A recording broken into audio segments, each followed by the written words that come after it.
concept.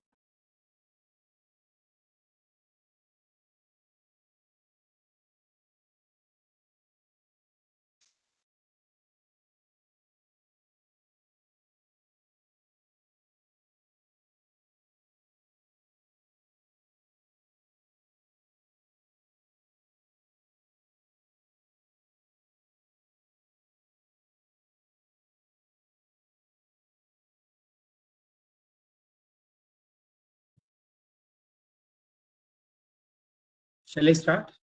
Yes, sir. Yes, sir. Okay, so welcome to the introduction to probability theory and the stochastic process. This is a live session. So any questions by the students that can be clarified by this live session. So let me find out, is there any questions in the YouTube? Is there any question in the YouTube? Kavin? No, sir. Okay, so if there is no questions, then let me generally introduce the course. What are all the difficulties and how it will be useful? So let me brief. This course is not an advanced course. At the same time, this course is a little higher level than what you studied in the school days, +2. Because there you have a very restricted probability concepts. Whereas in this undergraduate course, the whole probability concepts itself in general. That is what we started with the probability space. And you can always find out what is the relationship between the undergraduate level course of introduction to probability theory and what you studied probability in the school days. With the assumptions of the collection of all possible outcomes that is finite. And each possible outcome probability is equal. And the sigma field is the largest sigma field of omega. Therefore, probability of any event becomes the number of evidences divided by the total number of cases. That means with the combinatorics, you can always find the probability of any event. With the three assumptions, again I am saying the omega is finite, discrete values finite, and each possible outcome probability is equal, and the probability space is finite. Sorry, probability space, sigma field is the largest sigma field on omega. Whereas in the course, we don't have these three assumptions. Therefore, you have axiomatic definition of probability, or Kolmogorov axiomatic definition of probability. So whatever the real world problems, if you want to solve it using a probability or stochastic process, you can always use the probability space which we started in the beginning of the course, that is in the first week. Then you can solve the problem or find the probability of any event. That is one major difference of the concepts which you studied in the school and the concepts which you started in this course. After that, random variable and movements, multidimensional random variable, joint distribution, all those things are followed. Those who are comfortable with calculus, you can able to enjoy the course, because everything is related to the calculus, whatever you studied, either it is single variable or several variables. Either it is a single integration or multiple integration. All are exactly same as the calculus. Only thing is you will be using all the probability jargons like random variable, probability density function, probability mass function, cumulative distribution function, joint distribution. So all those jargons or the words are different, which are related to probability, but everything is using the hardcore calculus. So those who are comfortable with the calculus, you can always enjoy this course. Let me ask my teaching assistants in this course.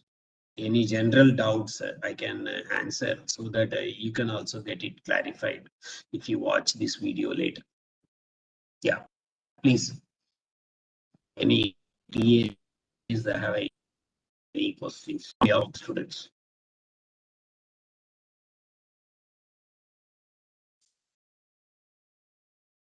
Sir, always and forever question you can think of application point of view that you can explain. Okay. What is the question? Can you elaborate once again? Application of this probability in stochastic process. This is the I see like most of students always ask this question. Okay, fine. So the question is, what is the application? What are all the applications related to this course? This course has the more applications than any other course. The reason is that any predictive analysis or any forecasting analysis, you need probability. For example, you know the temperature of your own city for last 10 days, including at present time, and you want to know or you want to predict what will be the temperature after 1 hour or tomorrow or day after tomorrow. Any predictive, if you want to do with the past information, you can always make a nice probabilistic model. And using probabilistic model, you can always forecast. So this is the main applications, one of the applications in this course. The way I said the weather prediction, like that the stock market price, or even the course, whatever the course you registered, what will be the grade of your course, or how many marks you are going to score at the end of the course. That also you can go for prediction. So any predictive analysis can be done using a probability. But in this course, we will be teaching or we will be learning in a conceptual way, starting from random experiment, then probability space, then introducing a random variable, then identifying what's the distribution. And after knowing the distribution, whether any other characteristic features of the random variable, which is mean, variance, or higher order moments, can be computed if it exists. And then not only one random variable, you can have many random variables in the same probability space. So all these having a many applications. Even I can go for the simple example of in a class of some 70 students, what is the performance of 70 students at the end of this course? That means I can introduce each student's performance as the one random variable. And I can have a 70 random variables as a 70 dimensional random variables or random vector. Each one stands for what is the performance of ith student. I is equal to 1 to 70. What will be the joint distribution of any few students? Suppose I take only 2-3 students. What is the joint distribution of only those 3 students? Or if I take only few 10 students out of that 70 students, what is the performance of those 10-dimensional random variable? What's the joint distribution? Suppose some course is running parallelly in the 2 different sections. Then suppose one class performance is one random variable and another class performance is another random variable. Whether there is a correlation between these 2 classes performance. That means what is a covariance or what is a correlation between these two random variables? That can be studied. Whether there is a dependency between those two parallel classes of the same course. Because, for example, some of the Max 1 of engineering program, there will be a parallelly some 10, 15 section of any colleges. In some colleges, there will be a parallel section of a Max 1 or Max 2 course will be running parallelly.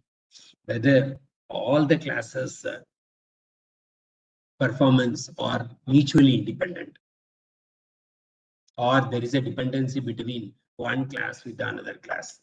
There is a possibility one teacher will be handling 2 or 3 parallel classes. Whether that class's performance is independent of some other teacher's class. There's another example which we usually give it in class. Is there any dependency between attendance of the students with the marks obtained by the students? Is there a dependency, or there is no dependency between attendance versus marks or the performance of the students in that particular course? So like that, we can think of many more examples for one random variable, 2 random variables, or any infinite random variables. Suppose if it is a large class, the number of students is like more than 1,000 or more than some big number, then what will be the distribution of aggregated of those students, the performance of aggregated students? Suppose the Max 1 course is running in a particular college for 2,000 students in different sections.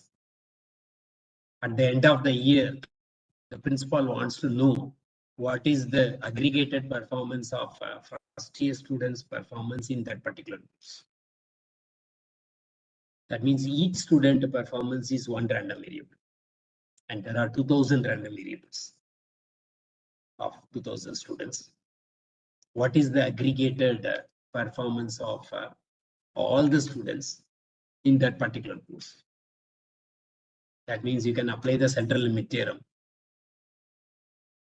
and come to the conclusion whether with the proper assumptions, whether it follows the normal distribution or not. So central limit theorem is used in many real world problems wherever you are looking for aggregated information of many, which is huge. Then you can always identify what is approximate distribution, even though each random variable has a different distribution with some assumptions, whether aggregated will fall into approximately normal distribution. Even many real scenario, if it is ideal scenario, it will be approximately normal distribution.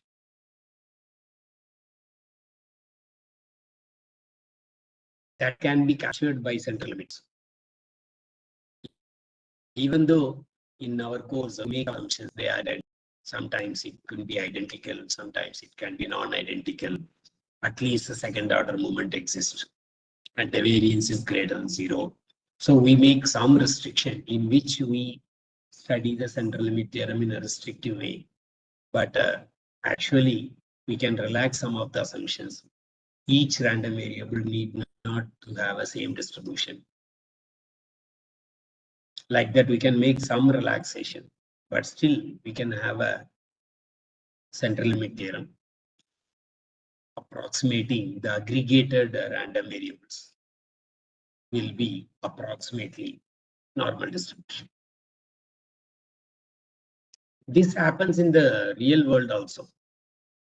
If you see the histogram, if you draw the histogram of any aggregated information, you will get nicely the bell shape. Whenever you're getting the bell shape histogram, Histogram is a discrete scenario. You get the histogram, number of things happening, number of things. So you will have a height, then it comes down, and you superimpose with the nice curve. That will be a bell shape. That is so called the approximation is a normal distribution. And after you get the normal distribution, you can always standardize, subtracting the mean divided by the standard deviation. You will get the standard. So that's another exercise of a normal to standard norm. Fine. So in a real world scenarios, you can always get many problems can be matched with the probabilistic scenario. Then you can solve and get the answer. Sometimes people will ask, why do you need a stochastic process? Can I solve with the probability theory itself? Yes, you can solve the problems which you can able to solve by the probability you can solve. You don't need a stochastic process as such. But the advantage with the stochastic process is there are certain problems can be nicely framed using a stochastic process concept. Then via stochastic process concept, easily you can get the results which of your interest. For that, you may have to struggle or you have to put a lot of effort to get the answer or get the solution via probabilistic concept. But if you frame the same problem via stochastic process nicely, then it is easy to get the solution comparing to getting the solution via the hardcore probability concept. But stochastic process is the concept, but the thing you make it, that makes simpler. If you go through some of the problems in the assignment sheet as well as what I discuss in the class notes, the stochastic process part also, if you see it very carefully, that same problem can be solved using probability concept. But the stochastic process concepts makes simpler to solve. That's the difference. You will get the same solution, same final answer, but the steps may be much easier than the steps you do it in the probability concept.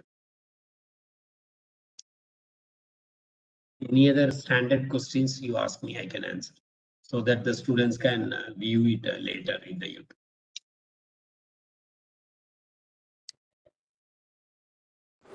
So in this course, we have studied some concepts like martingale, submartingale, or supermartingale.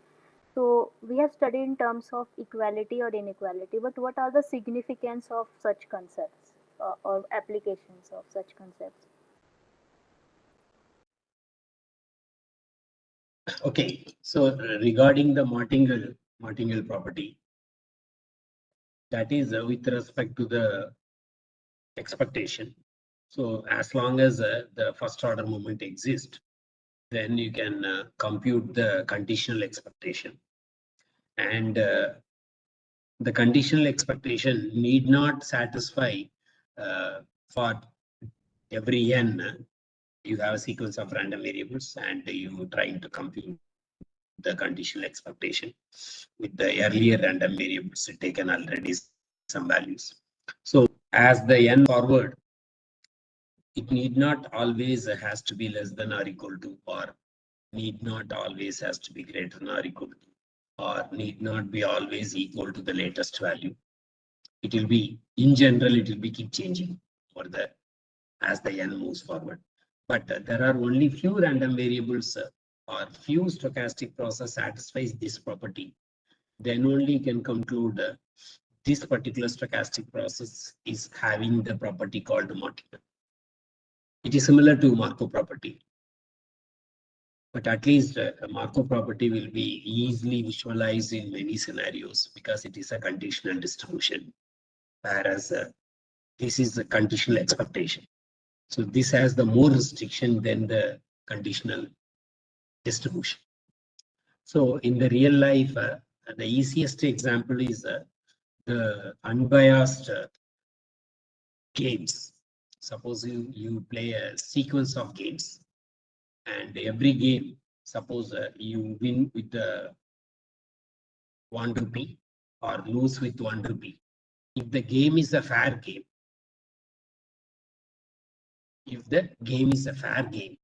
then the conditional expectation of how much money you will have it at the end of n plus 1th game, given that you already played n games, and these are all the amount you had it at the end of the first game, second game, till the nth game.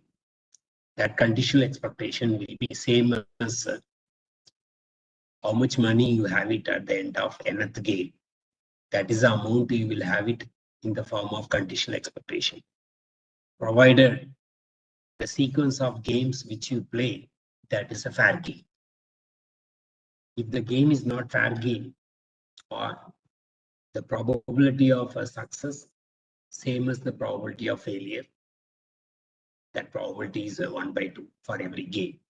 If that is called the fair game. If the game is a fair game, then the probability of winning 1 rupee at the end of the game, or probability of losing 1 rupee at the end of the game, if that probability is same, then the game is a fair game. If you play a sequence of fair games,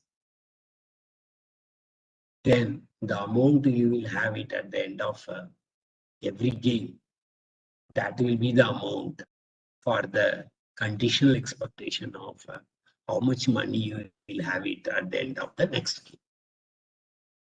That is for every games. So this happens only if it is a fair game. Like that, you can think of many more examples, but this is the easiest example to visualize. So rarely this property will be satisfied by the stochastic process. So if it is more over the period of over the games, if it is lesser and lesser over the games, then it is going to be a submartingale or supermartingale according to the definitions. If it is same with the earlier games, the conditional expectation, then it is going to be a martingale. So it is usually happening with a very restrictive scenario, not for every or most of the stochastic processes. Did I answer your question, Samiksha? Yes, sir. Yes, sir. Yeah. So the fair game is the easiest example, whereas like that there are many more examples which is difficult to understand, but still you can be able to make out. Yes, Yeah. sir. Any other question? So you can explain more about ergodic Markov chain. Ergodic Markov chain. Yeah. So ergodic is the very important property, and since the course is an introduction to stochastic process course, we are introducing a ergodic property in this course itself. Whereas there are many stochastic processes in which the ergodic property won't be satisfied. That means you have a stochastic process which has the Markov property, and the state space is discrete. Therefore, you have a Markov chain. And based on discrete time or continuous time, you will have a DTMC or CTMC. But in both the cases, we are discussing most of the time ergodic Markov chain. Both ergodic DTMC and ergodic CTMC. Ergodic means the systems keep moving to every state. Therefore, it is irreducible. And the mean spending time in any state, that is a finite. That means it's a positive recurrent. Whether the state space is finite or infinite doesn't matter. Whether the state space is finite or infinite doesn't matter. And if it is a discrete time Markov chain, the period has to be 1. If it is a CTMC, we won't discuss about the period. So as long as the Markov chain is irreducible and positive recurrent, for DTMC it is aperiodic, and CTMC there is no periodicity. So if these properties are there, then we call it as ergodic. Markov chain. And the ergodic Markov chain is very important because where the system starts in which state doesn't matter when you want to discuss for the limiting behavior. That means that as the systems keep moving to the different states over the time, where it starts, it disappears for a longer time because every state is reachable by every other state and aperiodic. Therefore, there is no cycle. There is no cycle of steps 2, it will come back. Cycle of step 3, it will come back. Cycle of period some number, it will come back. So it won't be. It is aperiodic. And it's a positive recurrent. That means the mean recurrence time, that's a finite quantity. Therefore, most of the scenario, if it is ergodic, then you can visualize the limiting behavior nicely. If it is not ergodic, then the limiting behavior will be does not exist. Sometimes it exists and depends on where it starts. So all the complication starts if it is not ergodic. Therefore, we studied ergodic Markov chain, or in general, we call it as an ergodic system. Any control system or any dynamical system. Dynamical system means that the system keep moving to different states, or system is keep going to different states over the time. That's called dynamical system, the way I understood. So if the dynamical system or control system is ergodic, then you can always visualize the limiting behavior, and that is independent of initial state, and it always exists and unique. Therefore, the ergodic is very important. And in the simulation, if the system is ergodic, then you can simulate and you can get the results, whatever the results you want it for a longer run results, you can simulate and get it. If the system is not ergodic, then every simulation you will get the different results because it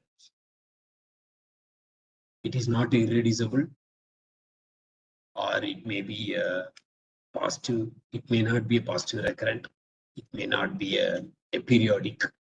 Any of these 3 conditions may be not satisfied. Therefore, it is not ergodic. Then in that case, you cannot simulate and get the result. So any discrete event simulation, they always make sure that the underlying system is ergodic. There are many examples you can keep on giving. And you go through our class notes and our assignment sheets. So many of the problems are ergodic scenario is taken care. And some problems we have taken for non-ergodic to see the difference between ergodic and non-ergodic. And we make the one more assumption, the time homogeneous. Time homogeneous property also we make it as a default. So we that default we make the ergodic property and the base with only few non-ergodic. Is this fine? Yes, sir. Yeah. Yes, sir. Yeah. Any other question? Any other YouTube? Any other question from YouTube? No. No, sir. So let us. Yeah, if any students are any students who registered in this course and they have a question, they can always write a mail to me. I will consult with the teaching assistants, TAs, then we can answer to them. They can ask the questions in the forum also. Sir, Or they can write a mail to me. I want Yeah, to please. ask one question. Yeah. In probability theory or in stochastic process, we always deal with something called a random variable. So when we define a random variable, like suppose we have a probability space and we define the random variable on that sample space to be a function such that inverse image of Borel set is in the sigma field. Now, while while defining this random variable, we are nowhere using any probability or any kind of randomness. It is simply a function. Then why this name was given? What is the significance behind this name? That why we give the name random variable to this particular function? Good. So this question, I also got it long back. Then I started looking at some books. Actually, the random variable is a wrong name.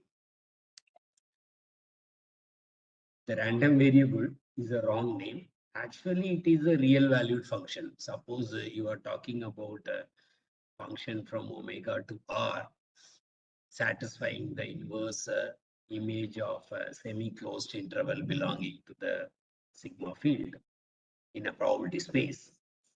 It's a measurable function. It is a real valued function.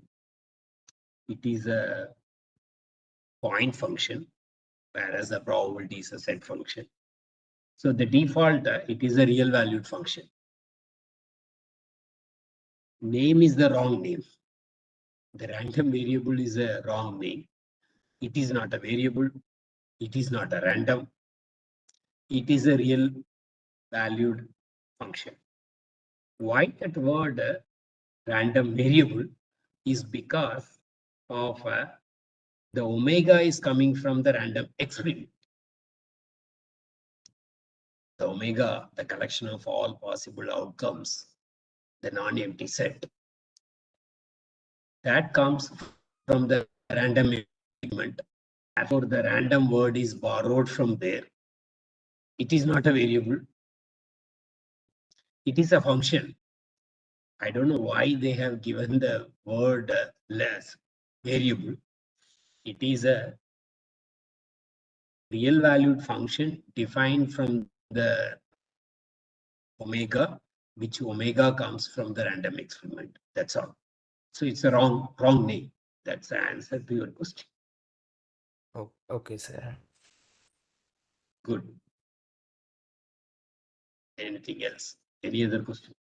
Sir, in the forum, students have asked some questions. Like, can I ask you on their behalf? Yes.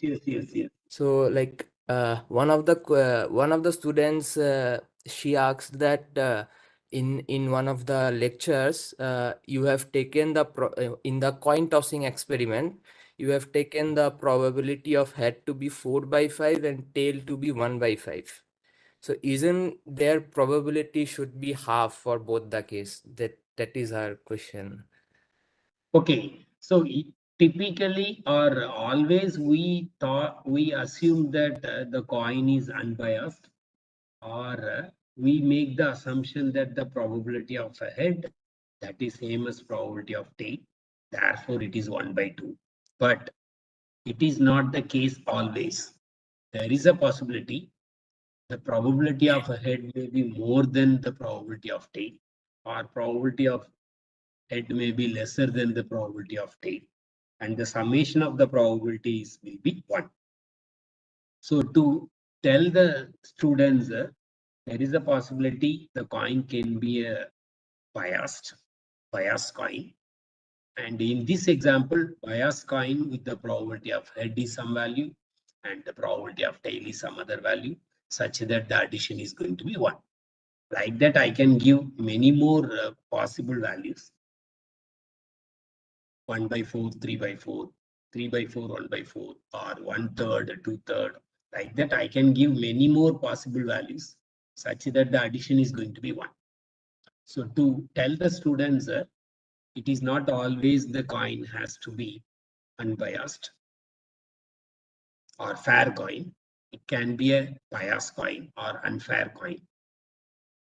That means when you make a coin itself, the way you make a metal, you put more metal on head side and less metal or whatever the things. Therefore, when you toss, there is a possibility you will get the tail probability or head probability will be more. That chances may be more comparing to the other. That is possible. But default assumption or always we think that it is unbiased with the probability 1 by 2, 1 by 2. But it is not always. It can be other numbers, the addition can be 1. So just to illustrate the other possibilities also, I made that example. Is it clear? Yes, yes, sir. I would have told the same thing in the class also lecture. Any other question? Suppose if they ask many more questions after this live session in the forum, then we can have one more live session also if it is needed. Or we can answer them whenever the query comes, you can answer. If at all any query comes, so you discuss with me and we can discuss with ourselves. Then we can answer to the students. Fine. Okay, sir. Any other questions?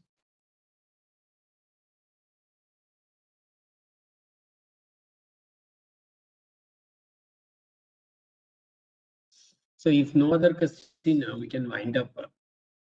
And so we can request our NPTEL office to take care of that. Sandeep sir? Yes, sir. Yeah, we can wind up if there is no other question. Okay, sir. Okay. Yeah. Thank you. Thank you, sir. Thank you. Thank you. Thank you. Thank you. Thank you, sir. Thank you, Bye. sir.